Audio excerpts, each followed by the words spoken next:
How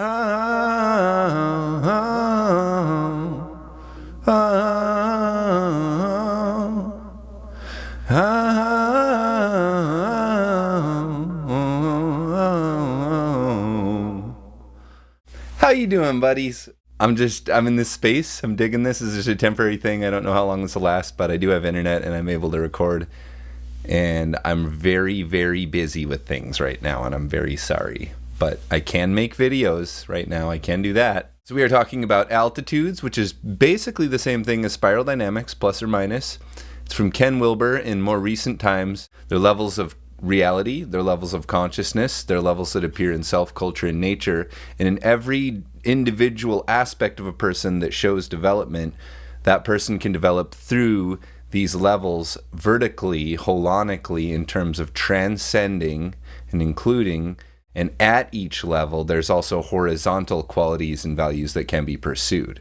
In our series on how do levels actually work, we break down pretty mechanically how your former worldview components, the little bits and pieces that you assemble, you cobble together into your reality, become integrated into larger pieces holonically. Lore, your little bits of lore that you accumulate at Magenta, become sort of consolidated into legend. The best of the lore, the most important of the lore, becomes legend. It's more enduring. It's superlative. This is the red meme value. And with storytelling, we want to think about a lot of different things at once, of course. There's 4 quadrants. There's all these levels. These levels appear in a historical era in their purest form. They arise historically, and then they stay with us throughout the rest of history. They never go away, but they get integrated into the higher levels as the higher levels come more into power, into prevalence in the culture. So we're going to see the same thing with story. Story will always kind of maintain elements, vestigial elements. It's like a tree that's growing. You know, the roots will always be there. They might change a little bit. They might develop themselves, but the entire structure is kind of what we're looking at with the integral theory. The whole tree of life, my friends. All right, I'm just gonna spill the beans. I am drinking tonight, which I don't really like it or dislike it. I don't care to drink. I just was curious if this would help a little bit with my character or hinder. This is how you find out. An IPA really gets me wasted. I've had one beer. This is my second one I'm starting into, and I'm very tipsy. And for me, that's like wasted because I don't drink a lot. I've always personally admired people who tell stories just person to person. People who you see them kind of at the party telling jokes. You're like, wow, that person could be a stand-up comedian. Not really, but they look like it in the moment. And that's kind of the archetype of the comedian that the comedian then studies and goes, I'm going to do that at a professional level, right? So the storyteller around the fire, you know, that's a really popular one. Or out on the porch, just that person that comes out, you know, back in 82, Jimmy and I took the old pickup truck down to the lake, and they tell this story and everybody kind of starts focusing in on them. And I'm so into that because I think that in general, people want to share stories, but they're not good at storytelling. Like, I'm pretty bad at it. I'm naturally pretty bad at it. It's not my natural way to really sympathize with like the Dunning-Kruger of a situation with somebody not really knowing any of the context. I tend to I'm an immersion type thinker, so I just bombard you until you're used to it. And then you go like, hey, this guy's not that weird after that period's over of adjustment. That's immersion style, but most people hate that. They have data phobia. They don't like large data objects. That's intense. That's uncomfortable. It might hurt me. It might be intense. I don't know. It might expose things. So there's a kind of knee-jerk reaction to that is sad when you're at level 7 because you're really into large data objects, especially frameworks that help to clarify the nature of reality. James is actually a pretty good storyteller, I would say, my co-host on the podcast. And particularly when we were younger, I noticed that he would kind of just take somewhat remarkable events that occurred that I wouldn't even think twice about, and he would sort of spin them in a way with all the supporting background and the timeline of everything in a way that made them like hilariously funny and made them seem very remarkable and like a big deal. And I was always just like, it like kind of made that legend out of the events that I didn't find remarkable, and that kind of made me feel like heroic in a way. as youths, I think James really helped to prop me up in terms of like making my whole life seem like really funny and like really charming, I think. I love a good story, but at this point, a story has to be pretty bizarre to kind of catch my appeal, or else it just feels kind of junk foodish to me. I've actually never heard of this field before, but a couple of my friends and I have always kind of talked about what we call entertainment theory, which is just basically like what keeps people amused and interested, what appeals to people. How do you entertain people, right? What a weird question, right? And you think of like these kind of superlatives, like the circus, that's entertaining, and then the modern circus is this whole different thing. And you think about fireworks, that's entertaining, right? You think about festivals, you think about parades, right? Like, what is entertainment, and why is it the big? It's like big things, it's like spectacle, But I've been very influenced by people who are interesting to listen to when they talk. Everybody wants to talk a lot and be heard, and they want everybody to kind of understand the particular details of their story and their struggle and everything.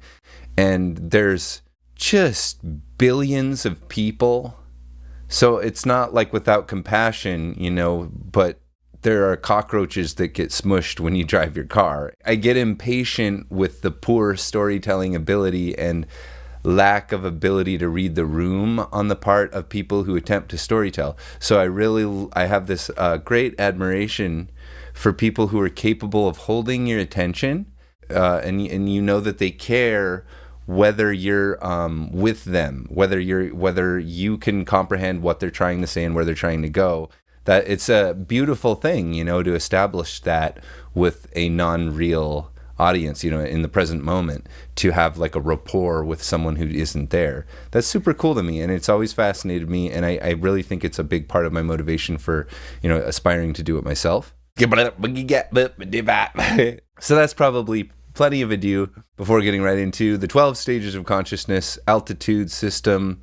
So far, Ken Wilber has not sued me for taking this thing, renaming it, making my own graphic, releasing hundreds of videos on this model, which I do. It is his work, and I am sharing it with you because I want it to be shared more. Level 1 is called infrared, and this is just Homo sapiens, default instinct. We tend to hunter-gather.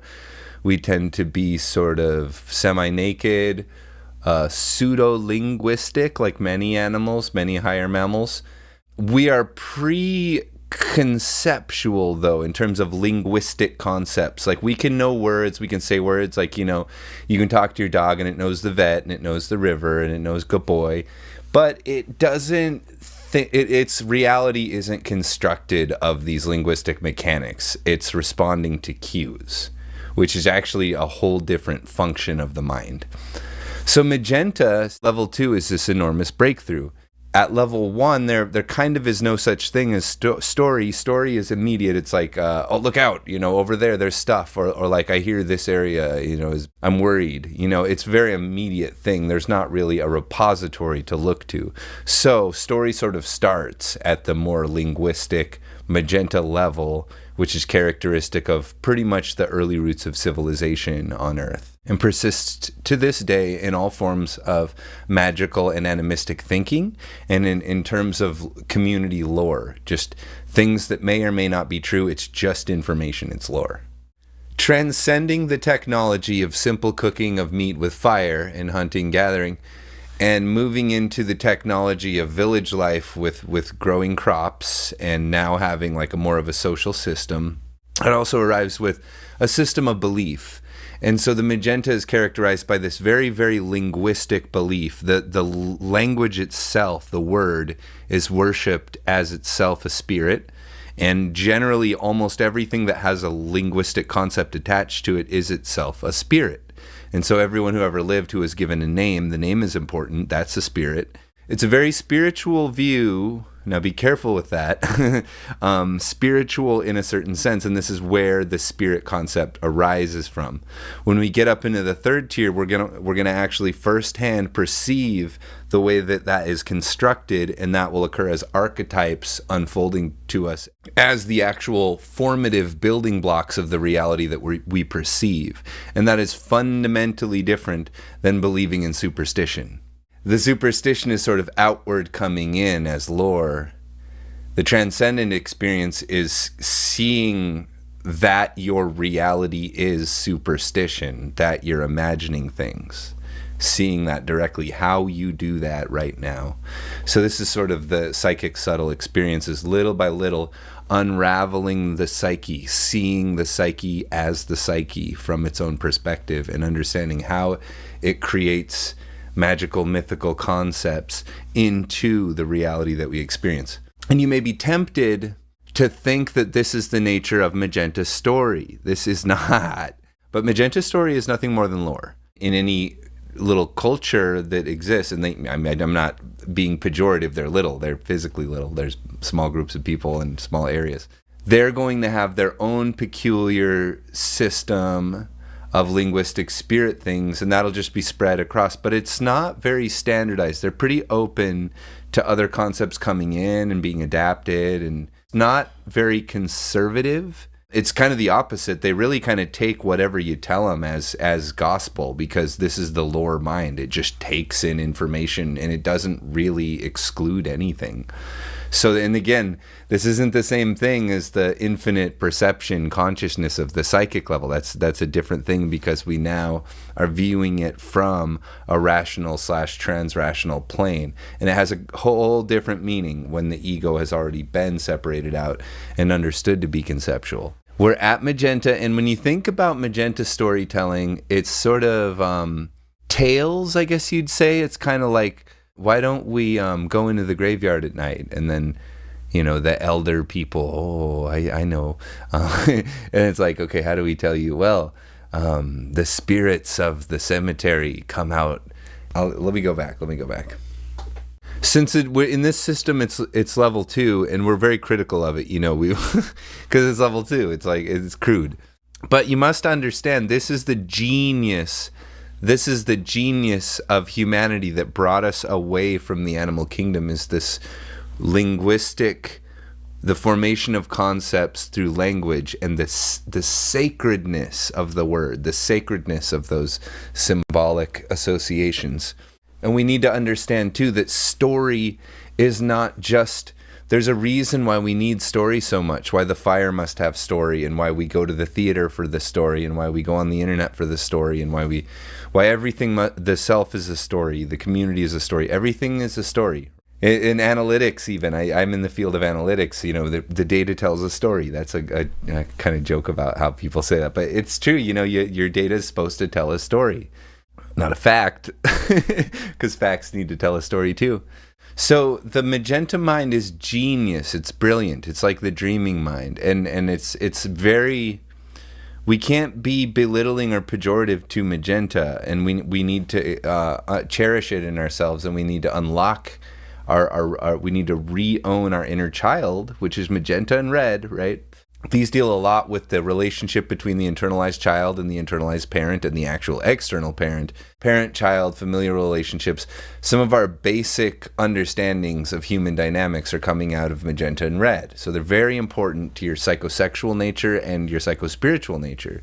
No doubt. I mean, these are formative. These are building blocks. This is the foundation of the pyramid. And it's made of these proto-linguistic, animistic concepts. Now here too, we would see the effects of hysteria here, as a matter of fact, as groups of people in Magenta, little groups, are scared at night and they're together and they're huddled together, or they're happy out in the field, drunk, not knowing they're even drunk. Whatever the conditions are, they go into these. Magenta's pretty prone to hysteria, and kind of whatever like I'm saying, this is the lower mind. It just takes in, if people suggest things to it, it's extremely suggestible. So it can be brought in these states of hysteria. And those tend to become the folklore, the stories, the fairy tales. So lore is still kind of proto-story. It tells the story of the people. It tells the creation of the world. These have an undifferentiated, fused kind of status of being educational materials. If you think about kind of the native myths, a lot of it is like explaining to children how the world is here and what everything means, just basic kind of instructional fables. They don't need to be a really specific story, nor do they need to be factually accurate. They just kind of have to convey to the child some sort of connection or association. They go, oh, okay, that makes sense. The world rests on the back of a great tiger that's on the back of a great elephant that's on the back of a great tortoise, and so on. That's fine with me, as long as it's something that makes sense. That makes enough sense. It's on a bunch of animals. Okay, we're good. So the child doesn't pester, and Magenta hysteria kind of turns itself into these spiritual tales of kind of the unknown. They sort of explain the unknown, or they are cautionary tales of the unknown. Moving up to red meme now. So red meme is in the human individual, we see the really strong formation of the sense of self, my needs, my ability to outwit people, that everyone has a different kind of perspective, and I'm playing a game here of power over others, power and control. This is the gut chakra. We need to form a strong military. We need to take over the whole world. We have the best ideology. We got the best religion. Superlatives. The biggest, the best, the strongest, the ultimate. Maybe not ultimate. Epic is a better word, because amber gets into where superlative kind of breaks over into being absolutistic, but red is just the big, tall tales, the biggest thing imaginable, something bigger than you've ever seen before. That's the superlative of red meme. That's the legend. That in red meme, we actually start to see written works, written stories. These stories are usually what you would call epic, often tragedies, often sagas, a lot of sort of seafaring tales, that sort of thing, a lot of war stories, and always with godly, not spiritual, but godly intervention, mythical beings intervening. The red meme sort of magic-inspired myth, the magic myth, the superlative legend myth, they don't care as much about nailing down the specifics of their mythology. This is a real differentiator between red and amber. So it's like, it is sufficient to have marquee value. If I've heard of Apollo matters. Who is that? That's the sun. That's the motive power. So in red, you have these sort of militaristic kingdoms that are taking over the world under their one true god, which is the person who founded their empire, which is the person who's an immortal god, king of all people forever, is the wisest and the most powerful. And everyone else is to be like vermin to us, and we win. This is our first literature, so we can be thinking of sort of Egyptian hieroglyphics. We can be thinking of oral traditions, Homer. Red meme has the tall tale effect, where every telling kind of makes the muscles bigger, makes the explosions bigger, makes the boobs bigger, everything. It's bigger, faster, stronger. Beowulf, great red meme legend. The red meme protagonist is often some sort of divinely chosen or divinely inspired individual, perhaps even divinely inseminated.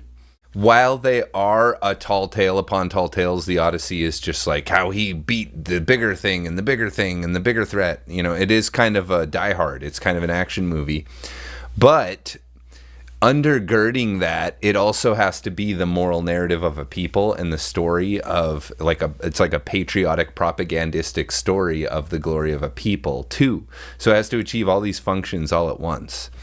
We do not differentiate these things until quite a bit later, until orange meme pretty much. Levels, when you think about what levels are, right? What are levels? What are altitudes? Are they smarter? Well, orange and green tend to value smart above all. Are they more powerful? Well, red through orange kind of are the power guys. They're into power. So are they more sensitive? That's the green meme thing, right? So what are they more? As you go up the levels, you get more inclusive, you get more holistic. You're working with a currency that includes the other currencies as bits inside of them. Every step is differentiation. You differentiate instinct into communication lore. You differentiate lore into the best lore, which is legends. You differentiate legends into the most morally compelling true ones, which is myth. You differentiate myth into that which is proven true or false, so rational. You differentiate the rational by that which is sensitive to all the people of the world and has a benevolent desired outcome for the humanistic cause. You differentiate all of the things I've just said at level 7, second tier. You realize that these are all stages of consciousness. Level 8 differentiates not just that there's levels, but that there's these other dynamics and these other dimensions to reality, that the levels is important, but is only a component of, and this also includes a third tier of stages. At level 9, indigo, you begin the third tier process of differentiating this experience of reality right now. At level 9, you begin to differentiate the fact that at a certain formative point in your life, you became convinced that you're the story-based self in here looking out through your eyes at a world out there. You become aware of this fact that you've been conning yourself all this time, and you realize that you're nothing but pure awareness in this and every moment, just watching the story take place. So this begets at level 9 about a process of differentiating more of the experience of reality right now. So we've kind of broken out now of conceptualizing story and all that. Now we're just differentiating reality itself in the present moment. We find that there is a gross, a subtle, and a causal reality at play here. And so level 10, we get really into that subtle reality, and we differentiate that which is gross, sensory, egoic, motivated by trauma, motivated by emotional reaction, from that which is purely creative and purely a product of the mental psyche, the total being, as it exists in this reality as spirit. And spirit is a problematic word, I understand that, but just understand when I say spirit, I just mean the essence of something, whatever I am that's talking to you right now, that's spirit. Whatever the universe is that makes people sing and dance, that's spirit. It's no problem to call it this, or to call it God, or to call it nothing, to call it nonsense. But whatever it is, it's operating right now, clearly. In this moment, there is that which is apparent to me, and that is understood to be generated by my mind. My understanding of an objective reality out there, created by my senses, created by the way society's taught me to filter this information into what I consider to be my reality. That is my ego. So going beyond that into my psyche, I would be at level 10 here, and I'm actually seeing reality itself in terms of a total product of mental construction. That everything occurring right now is mental construction. There is nothing outside of this mental construction. The backdrop on which that occurs is consciousness, me, reality, the whole thing. This is why there are no quadrants, ultimately. Me is everything, all, no time, all throughout history, everywhere, all at once. You, one thing, consciousness, just that. Inside of consciousness, this, everything, the backdrop, which is without shape, without form, without substance. It's look at it right now. What is it? Whatever you're looking at, no, not that, but the backdrop, the thing that's looking, the witness. So that's what we're calling causal reality at level 11, right? And that needs to be differentiated from level 10, from level 9, which is kind of dissolution of egoic, self-other, self-nature, right? It's all one thing. In the level 10, I'm pure mind. I'm pure. This is all generated by my mind, and that's all that there is. So I have a lot of flex. I have a lot of control of what's occurring here because it's all imaginary. Level 11, we are causal, and nothing. The mind is no longer relevant because that doesn't exist. There is nothing. I identify as that which is void, unmanifest, without shape, formless, uncreated, prior to time. This is the nature of what I actually am. I am the space. I am white space, black space. No, it's not that, right? Every time. That means that everything apparent, everything, this is occurring inside of mind, which is occurring inside of the truth, nature, the reality, consciousness. When we see this, I'm talking about it conceptually. I hope you understand it conceptually. But when you experience it as this is the actual thing going on. Now it's differentiated. So now that's level 12. It's non-dual. It just simply sees the differentiated nature of reality as a unified whole, because they're not two things. They're two sides of the same coin. It's the same thing. You can just kind of pick whether you want to slice it up or not with ego, with all the levels. Level 3 is, it's important to understand that this is undifferentiated, that we have not differentiated the level, that we haven't differentiated morality from story, we haven't differentiated history from story. So story serves ultimate purpose. It's propagandistic, it's historical. So looking at the Old Testament, looking at legend, looking at all these kind of the earliest documents that we have, the ancient Egyptians, the ancient Aztecs, whatever, oral traditions, we find that it's always propagandistic, historical. It's about patriarchs, it's about ancestors, it's about how we came to be. It involves creation myths, it involves morality. So it has to be a comprehensive package, because the bigger the better, right? They include everything, right, that they can into this system, and it's divinely inspired for sure. With my therapist today, I suggested the notion that this YouTube channel is a compensatory facade to help me to integrate and objectify the things that have occurred and to feel seen and heard. I don't know about y'all, but my experience with Western therapy is essentially that I tell them what's going on. Like I tell them what the issue is and why it's happening and what I need. And so it's weird, right? I do all that. I've always felt like my relationship with my audience is codependent. Like even when I was a musician or an author or whatever. What we can do is heal and move forward with that, because there is a healthy way to do this. We're a millimeter away. That's what I always said. We're just so close. We're closer than you've ever imagined to the thing that we never thought we could have.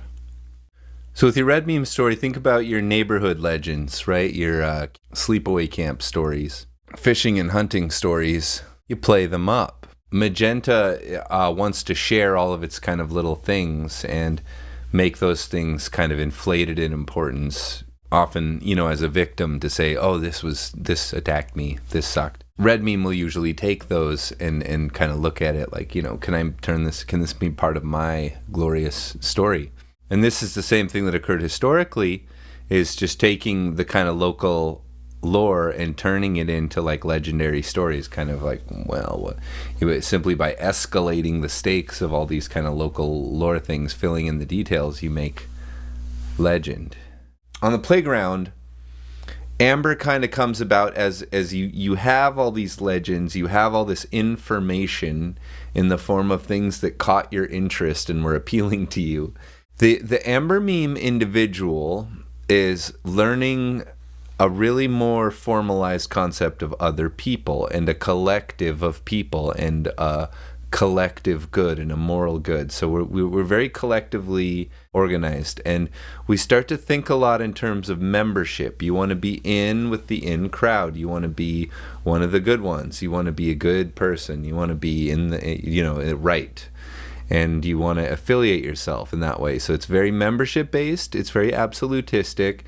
Remember, we're not really thinking too critically yet. We're more or less just looking for all the legend that's socially acceptable and trying to understand how it unites us as a people, more or less. Through the pyramid now of magenta, red, amber, this turns into an enormous capacity. The pyramid, in its most beautiful manifestation, creates axial religions from patriarchal legends and local lore. It gets kind of pyramided up into these axial religions, and these are based on mythology.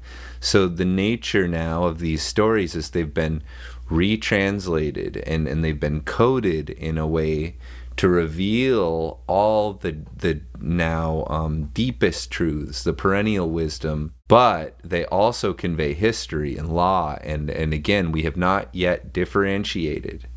We have not yet unfused those aspects of culture. So still at Amber Meme, the mythological story serves every social purpose all at once. It's propagandistic, it's patriotic, it's religious, it's scientific, it's historical. It does everything because we don't have separate departments for all these things. So now we're talking about the greatest story ever told.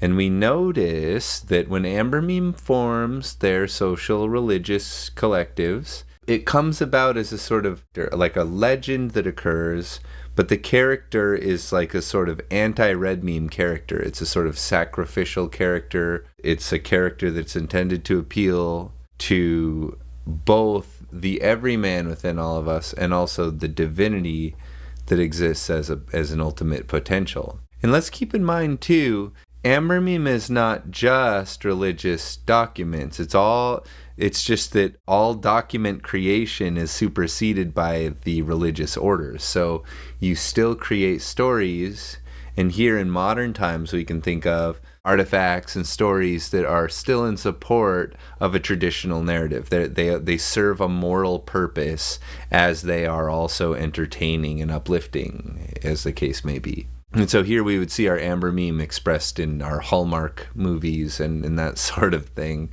We should also note that while oral tradition arises with Magenta and becomes really concentrated in Red Meme and then is actually written in crudely in Red Meme, and then Amber Meme is really the first written culture. It's all the works are in writing. They're usually on scrolls, and those scrolls very soon becomes possible to make books. At this point, you do have an actual literary tradition with all sorts of different works and different commentaries, and that becomes possible now. And so we could point to something like the Canterbury Tales as an example of sort of Amber Meme, Red Meme story that isn't religiously affiliated, but is simply popular enough that it manages to cut through that culture and still be like a relevant artifact. And of course, this would anticipate the humanism that would be allowed to flourish once that differentiation of the good from the true, from the beautiful.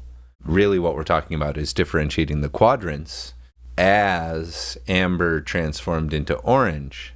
So if the Red Meme story is glorious and epic, and the Amber Meme story, it may be tragic or comedy, but the Amber Meme story is a sort of morally instructive. It's a moral compass. It's the most moral of stories, right?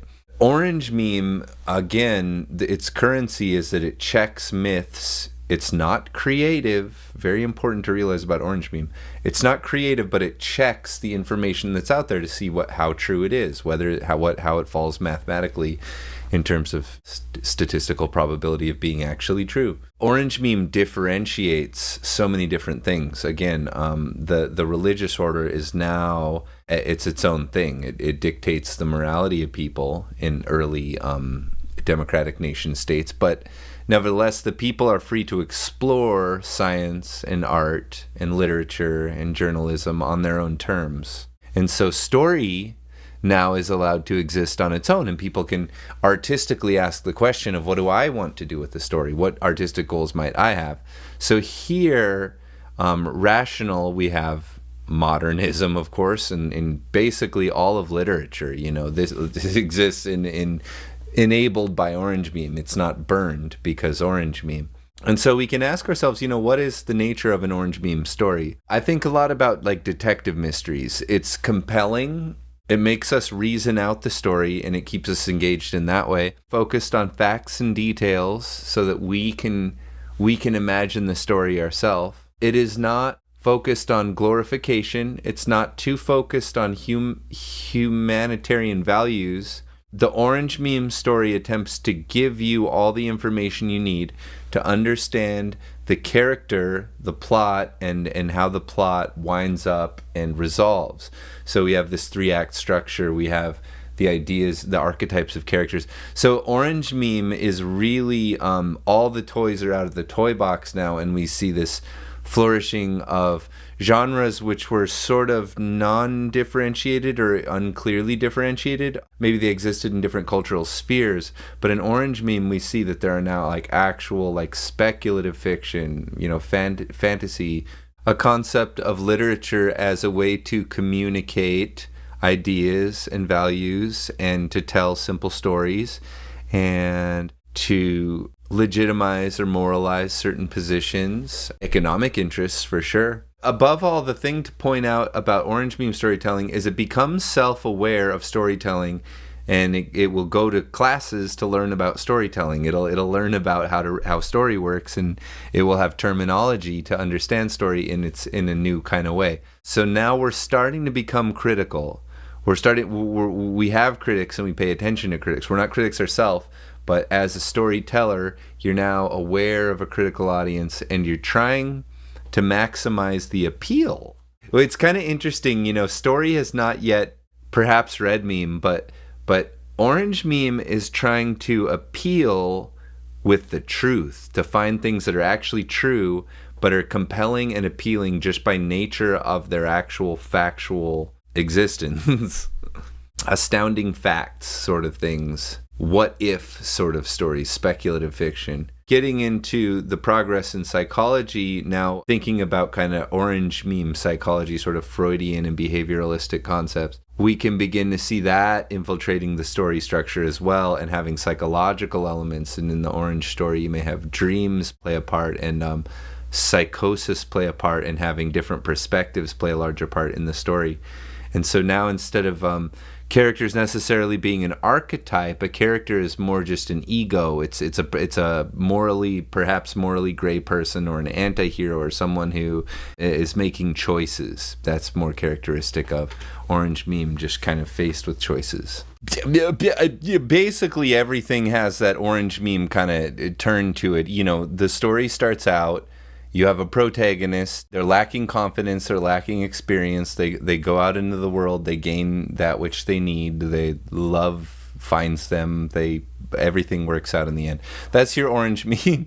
They don't have to play out that way, but that's the orange meme mind. That's how it works. It's like, well, there's a method to getting what you want, and you have to suffer through things, and then you come out in the end with the thing that you want, as opposed to you kind of always feel the way that you feel because of how you are. You learn how to do things and you do them, and you're unimpressed by the time that you're capable of doing them. An orange meme becomes self-aware of storytelling conventions.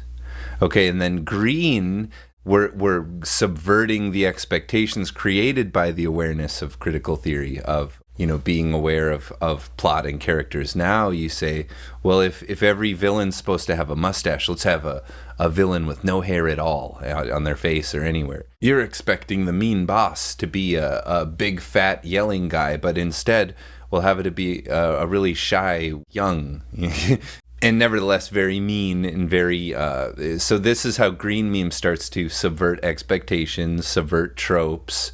They're very self-aware of tropes, and it's like a faux pas to commit to the orange meme story and tell kind of a banal, straightforward, entertaining movie picture. So green meme will tend to be playful with those conventions, very self-aware of them and playful, and knowing that the audience is also self-aware of them. We're now into this sort of critical internet culture where everyone not only has an opinion, but their opinion is valid enough to be an actual opinion. Individuals have a great deal more of a capacity to influence one another in today's marketplace. Young people learn more quickly how to approach things in a more critical way. So not only do you know the mechanics of storytelling and plot arcs and character arcs and setting and how to resolve things and how to set things up properly and how to motivate things properly, but now you're also calling those into question and taking them in different directions and saying, can you get away with not doing that? My house haunted. What is that?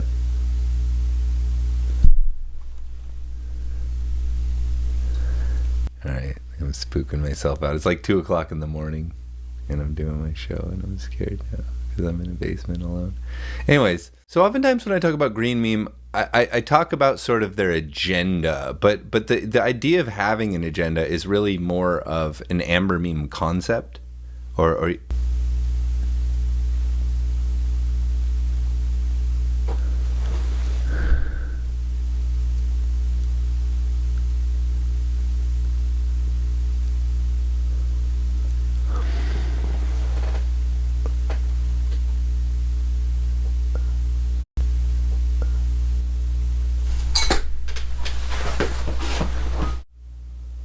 So the agenda is more of like an amber meme concept. Green meme is more about representation and moralizing in the kind of subtext of things and how to read between the lines. Now they're concerned about, what sort of things are indicated between the cracks of the story now, and things that are less apparent and less like on the nose. Students trained in critical theory, are kind of now on the hunt for things that may be morally offensive to a person trained in the pluralistic sensitivity. We're kind of seeing the downfall at this point of like silly versions of that, amber meme and orange meme expressions of that silly, like overly social justice oriented version of green meme criticism of storytelling in general. So that's just an aspect of what green meme plays with. Green meme plays with an awful lot of things, from absurdity to anti-heroes to like a movie like Starship Troopers that's misleading about the fundamental morality of its narrative, that the good guys are actually the bad guys, and similar thing with Ender's Game. So those are science fiction examples. Green meme starts playing with the idea of story and its ability to motivate people, using story now to point out injustice by critical thinking about the story. Trends in subversion of tropes, trends in responding to popular appeal now, because the creative industry is very in touch with its audience, and the feedback is immediate, and they get feedback before they release any entertainment good. They already have tested it. In general, that's a general kind of truism of today's time. Getting into second tier, what is the nature of story? Like, how does the actual nature of story change as we cross that big second tier divide? The main thing that I'm observing, that I'm seeing happening with storytelling, there's a move towards stories which exist knowingly as part of a larger story. I would say that's the main move, is like, when a person does a story now, they already pre-consider it part of an ongoing collective emergence, and this telling of it is understood to be just a little piece. I can kind of smush these together here just for storytelling, because we can break it down a lot more in the other videos. Second tier storytelling, it is trying to weave together a grand narrative, but it understands the futility of that because it is such an ambitious project.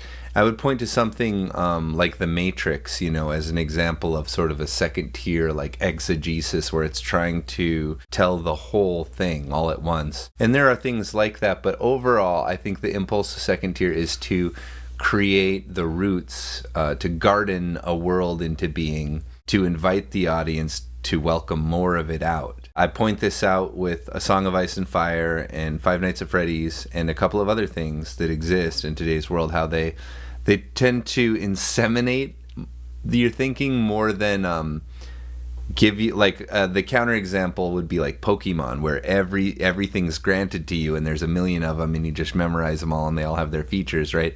This is something where they suggest maybe there's all these little dinosaur things that you need to know, and they don't show you a single one of them. This is kind of I think this is how second tier does things. And I also like Slender Man, Marble Hornets, that sort of thing, where a lot of it is working with suggestion and to suggest this larger narrative in this meta tissue that connects all these things. It's hard to create a second tier story without some sort of awareness of the second tier tissue, the second tier currency, which is the mindset of the integral developer, and its understanding that everything exists at these levels of reality, which include the levels of mind as altitudes. So any work that really portrays a knowledge of these levels, like that these are the levels of reality, that will be also a second tier story. Getting into third tier story, you might think we're going back into myth and things like that, but I would say no. I think that here we're done with story overall. Here we're more differentiating the layers of reality. So if I tell a story here, the purpose of the story is to convey a state, is to get you to differentiate those layers of reality, because story exists within the level of reality beneath the supermind or the witness. The witness is conscious of story.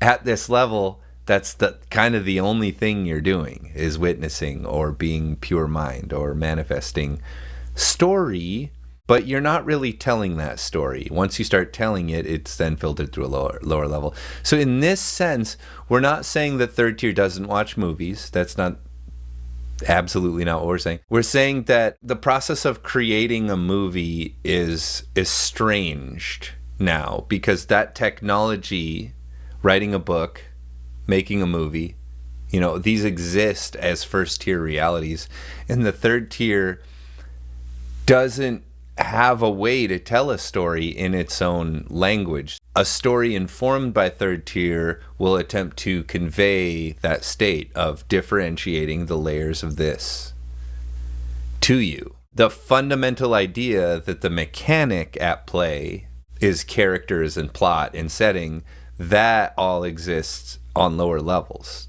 All of that stuff is now differentiated to be a level, and we're third tier is levels senior to that. It's trans story. All right, it's late and there's lots of noises, and I was trying to get giggly, but I said I got spooked, and I'm spooked now, and I'm talking about it, and it's making me more spooked. This has been an essay. I wanted. There's a lot of these videos I want to do, and I wanted to start out just by simply talking about storytelling. I'm personally, I bet you're feeling the same way, but I'm personally getting tired of going like stage 1, 2, 3, 4, 5, 6, 7, 8, 9, 10, 11, 12, and I imagine you are too. I think we might be ready to say we're familiar enough that we can jump around a lot, and we can kind of say, what about this? What about this story? What about this story? Oh, that's at this level.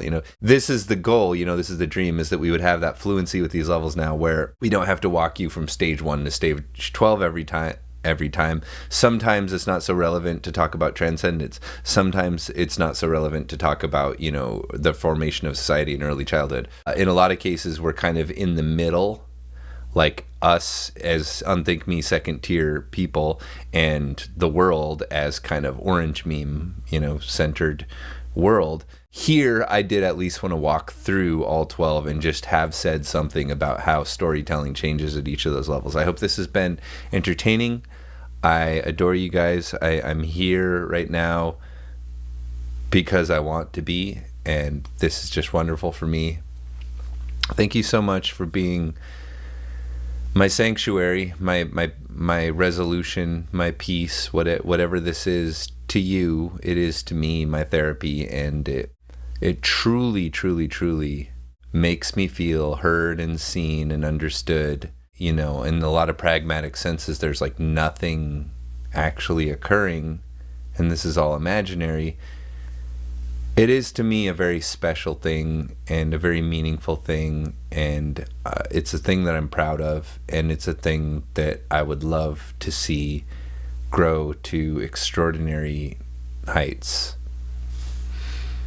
And as always, it's my pleasure to just be right here, right now, just right here. And wherever you are, whatever your conditions, whatever your state, whatever you're going through and experiencing, I hope that what I'm doing is genuinely reaching out and touching you in some way, maybe that I don't even, comprehend. But just knowing that you're out there, and that maybe for 5 seconds or for 2 minutes or for maybe for the whole thing, you gave me your attention, and you gave me the benefit of the doubt maybe for a moment, and you let me share my truth, and you let that in. You welcome that. That is, to me, the resolution of my story. Makes it very nice to be here with you when we are.